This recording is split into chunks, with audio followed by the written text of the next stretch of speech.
Special लड़कियों के लिए प्लीज स्किप मत करना और मेरी बातें ध्यान से सुनना। हाँ, मेरी बात का पहले तो आपने गुस्सा नहीं करना। जो भी बोलने जा रहा हूँ सच है मगर कड़वा है। आजकल ना मोबाइल का दौर है और सब कुछ मोबाइल पे हो रहा है। मुझे लड़कों से क्या गिला, इनका कुछ नहीं जाता। हाँ, मैं भी एक लड़का हूँ तो इसलिए मुझे पता है। इस वजह से मैं जानता हूँ हमारा कुछ नहीं जाता, लेकिन लड़कियों खुदारा एक लम्बे के लिए सोचना जरूरी है। और मैंने ना हजारों वाक़ये ऐसे सुने हैं कि एक लड़की पे आके धोखे में अगर खुद की जान, खुद का वजूद, खुद की रूह एक गैर मर्द को सौंप देती है, जिसको वो अभी मैसेज या कॉल या एक दो बार मिल के पहचान लेती है। हाँ, बड़े अफसोस के साथ ये बातें कहने जा रहा हूँ। लड़कियों, मुझे एक बात बताओ, अपनी ईमानदारी से बता दो कि जो हर रोज तुम्हारी तस्वीर देखता हो,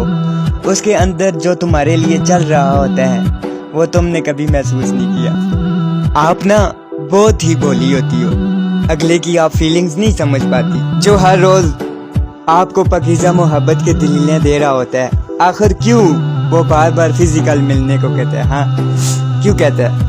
क्या इस बात को आप नहीं समझ सकती? क्या आपका वजूद इतना ही सस्ता है? हाँ, क्या रूह से मोहब्बत करने वालों को मिलना ज़रूरी होता है? और क्या मोहब्बत में फेस टू फेस मिलना ज़रूरी होता है?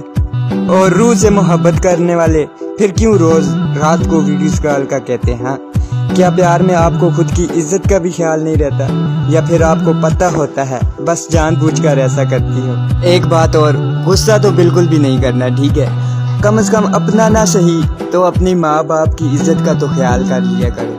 पता है आजकल मोहब्बत के दावे करने वाले आपको लाखों मिल जाएंगे, लेकिन निकाह तक ले जाने वाला आपको 100% में से शायद कोई एक ही मिलेगा। मैं खुद लड़का हूँ इसलिए आपको बताया, और मेरी बातों से आप नाराज नहीं होना। मेरा फर्ज था आपको बताना और मैंने बता दिया।